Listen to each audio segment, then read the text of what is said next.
Ya, shalom. Selamat kita bertemu kembali di pertemuan kita yang ketiga kali ini ya. Nah, pertemuan kita yang ketiga ini kita sudah akan masuk materi yang baru lagi.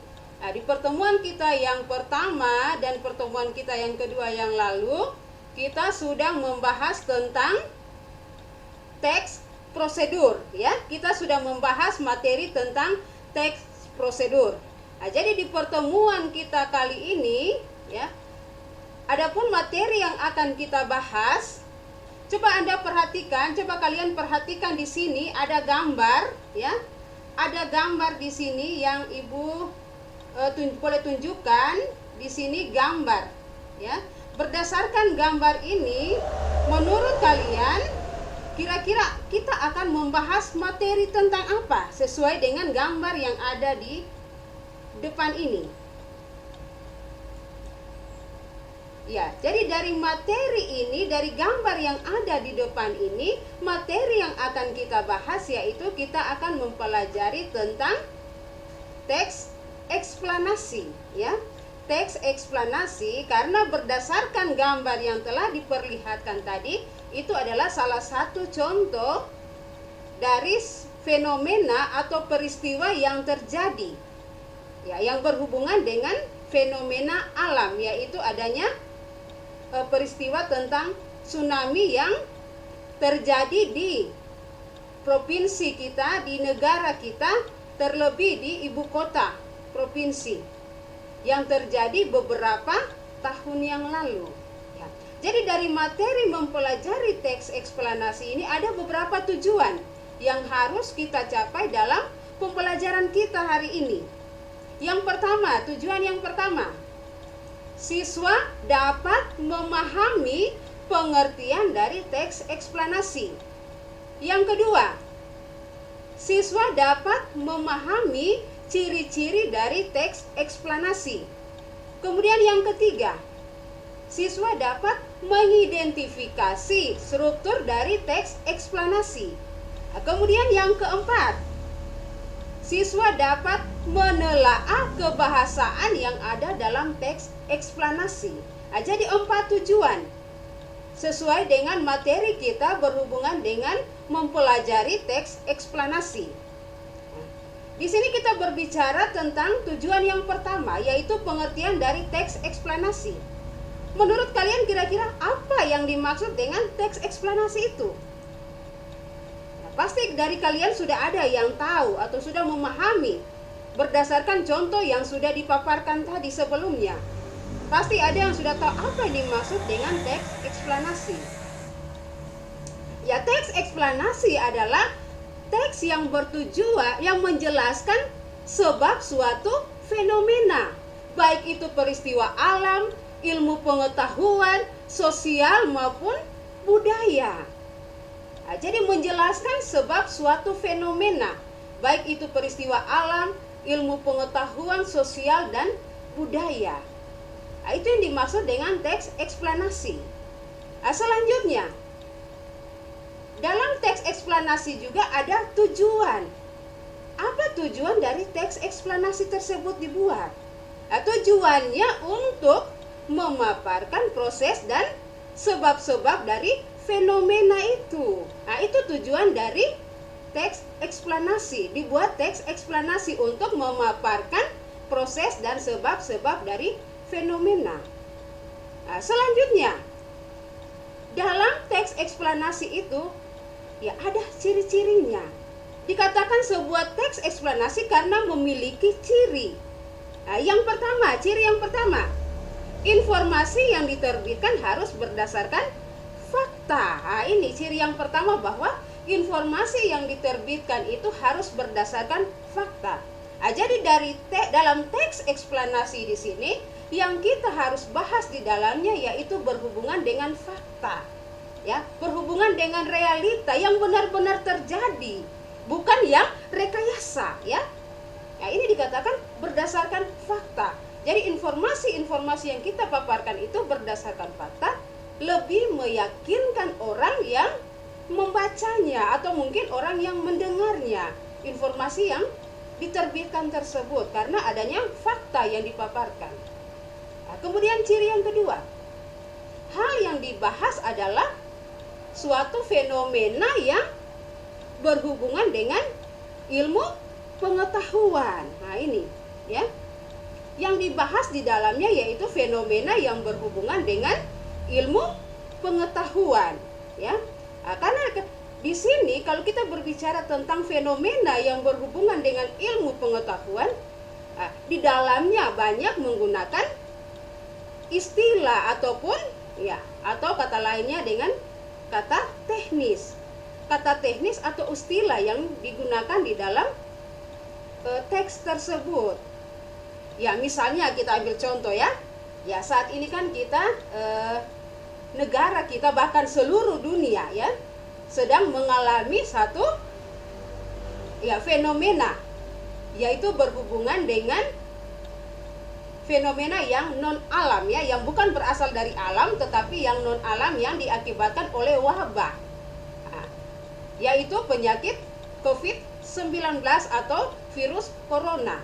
Nah, di situ kalau kita ingin menyusun atau membuat satu teks prosedur, pasti kita akan menggunakan istilah-istilah teknis ataupun kata-kata teknis ataupun istilah-istilah yang ada di dalamnya.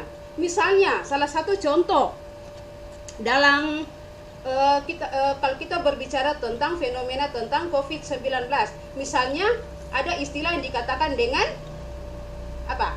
ODP, ya. ODP, apa yang dimaksud dengan ODP itu? Ya, itu merupakan satu istilah dalam COVID-19 ya, atau virus corona ini. Ya, ODP adalah orang dalam pemantauan, ya. Orang dalam pemantauan.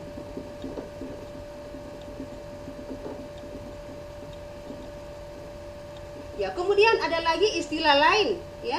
Selain dari ODP ada yang dikatakan dengan PDP. Kemudian selain PDP ada lagi yang dikatakan dengan OTG. Kemudian ada lagi yang dikatakan dengan PSBB. Nah, kemudian ada lagi, selain itu ada lagi yang dikatakan dengan istilahnya yang lain, misalnya rapid test, misalnya social distancing. Kemudian ada lagi istilah isolasi, karantina, ya. Jadi masih banyak istilah-istilah yang digunakan di dalam teks tersebut yang berhubungan dengan ilmu pengetahuan. Jadi banyak kata-kata teknik atau istilah-istilah yang digunakan di dalam teks tersebut.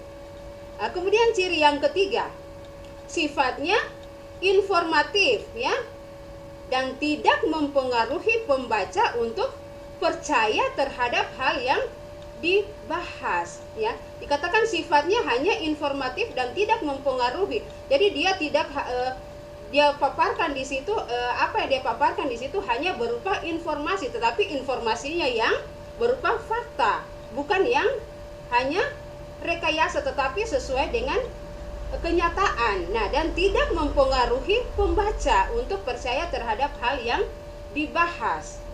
Nah, kemudian yang keempat, cirinya yang keempat, menggunakan kata penanda urutan ya. Jadi dalam menyusun teks eksplanasi itu ada kata-kata penanda urutan yang digunakan di situ ya. Kita tahu bersama kalau misalnya kalau penanda urutan misalnya kata ada kemudian, nah itu kemudian lalu, kemudian setelah itu dan seterusnya. Nah, kemudian selain ciri-ciri teks prosedur, nah di sini kita akan mempelajari juga tentang struktur ya, struktur dari teks eksplanasi itu ya. Jadi struktur dari teks eksplanasi itu ada 3 strukturnya ya. 3 struktur dari teks eksplanasi. Yang pertama, identitas fenomena adalah mengidentifikasi sesuatu yang akan diterangkan. Nah, itu yang dikatakan dengan struktur yang pertama, yaitu identitas fenomena ya, identitas dari fenomena itu. Ya, apa yang menjadi persoalan yang dibahas dalam teks itu. Jadi kita mengidentitas apa itu fenomenanya. Jadi mengidentifikasi sesuatu yang akan kita terangkan sehubungan dengan fenomena yang dipaparkan di situ. Nah, kemudian yang kedua, proses kejadian Ya, proses kejadian adalah merinci proses kejadian yang relevan dengan fenomena yang diterangkan. Nah, ini ya. Jadi proses kejadiannya adalah merinci proses kejadian yang relevan dengan fenomena yang diterangkan sebagai pertanyaan atas bagaimana dan mengapa. Ya, dua kata tanya ini yang digunakan dalam proses kejadian, merinci proses kejadian, yaitu kata tanya bagaimana dan mengapa. Ya. Kata tanya bagaimana di sini akan melahirkan uraian yang tersusun secara kronologis, ya. Akan melahirkan uraian yang tersusun secara kronologis. Ya, atau dengan kata lain, kejadiannya itu disusun berdasarkan urutan waktunya. Nah, kalau kata tanya yang digunakan di situ yaitu bagaimana, jadi dia berdasarkan urutan waktunya. Nah, kemudian kalau menggunakan kata tanya mengapa, ya akan melahirkan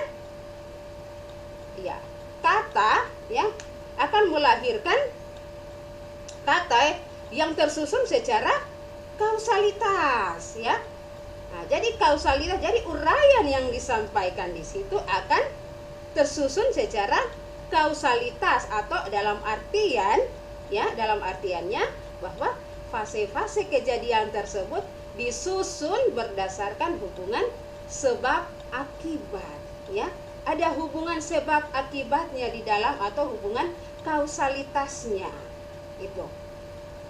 Nah, jadi dalam struktur ini ada 3, ya. Jadi yang ketiga yaitu ulasan berupa komentar atau penilaian tentang konsekuensi atas kejadian yang dipaparkan sebelumnya. Ya, jadi ini berupa komentar atas penilaian kita terhadap konsekuensi atas kejadian yang telah dipaparkan di sebelumnya itu. Nah, jadi 3 struktur ini yang harus kita pahami, ya. Kalau kita berbicara tentang struktur teks eksplanasi. Ya, selanjutnya selain struktur,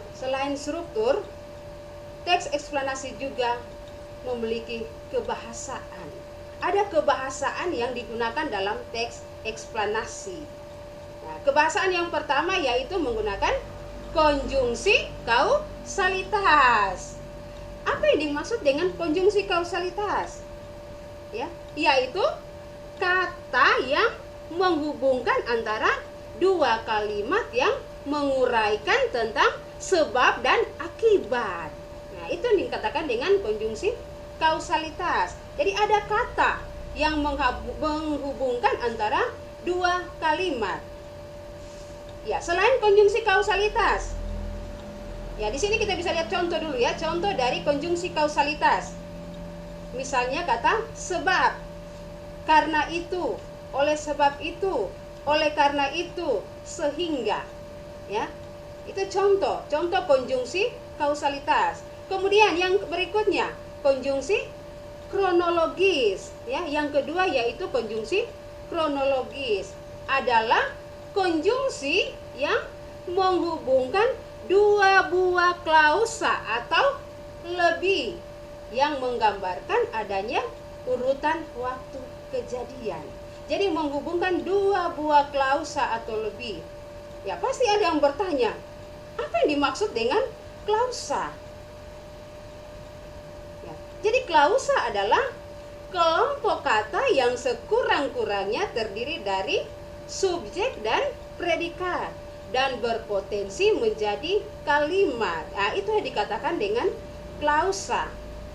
Nah, di sini kita bisa melihat konjungsi kronologis yang menunjukkan konjungsi kronologis. Contohnya kata kemudian, lalu, setelah itu, dan pada akhirnya. Nah, ini contoh dari konjungsi kronologis. Ya, kemudian Ibu harap materi yang Ibu sampaikan di sini kalian bisa memahami, ya. Mulai dari pengertian teks eksplanasi.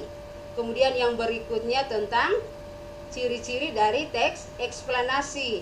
Kemudian struktur dari teks eksplanasi dan kebahasaan yang ada dalam teks eksplanasi, ya. Ibu harap kalian bisa memahami materi ini, karena ini masih merupakan materi kita untuk bab 2 ini di pertemuan yang pertama, ya, yang untuk bab 2.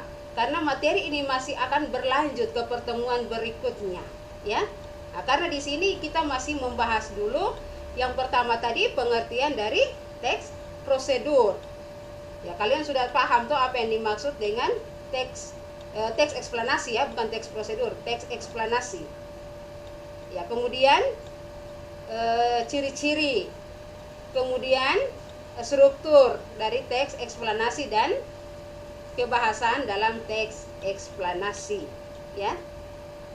Nah, jadi ibu harap materi ini bisa kalian pahami dengan baik, ya, agar nanti di dalam mengerjakan tugas yang ibu berikan kalian bisa mengerjakan dengan baik.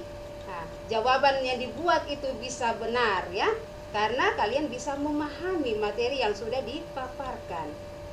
Nah, jadi di sini untuk tugasnya, ya, tugasnya di sini kalian mencari, ya, mencari contoh teks eksplanasi, ya, dari surat kabar, boleh dari surat kabar ataupun mungkin dari buku-buku ataupun melalui internet, ya. Nah, jadi masing-masing mencari contoh teks eksplanasi dari surat kabar, buku-buku ataupun melalui internet.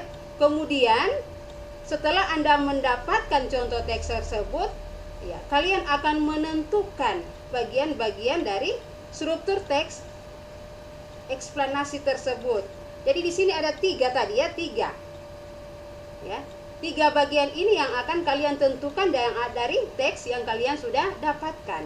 Yang pertama, mengidentifikasi fenomenanya, ya. Apa fenomenanya yang dia paparkan dalam teks eksplanasi tersebut?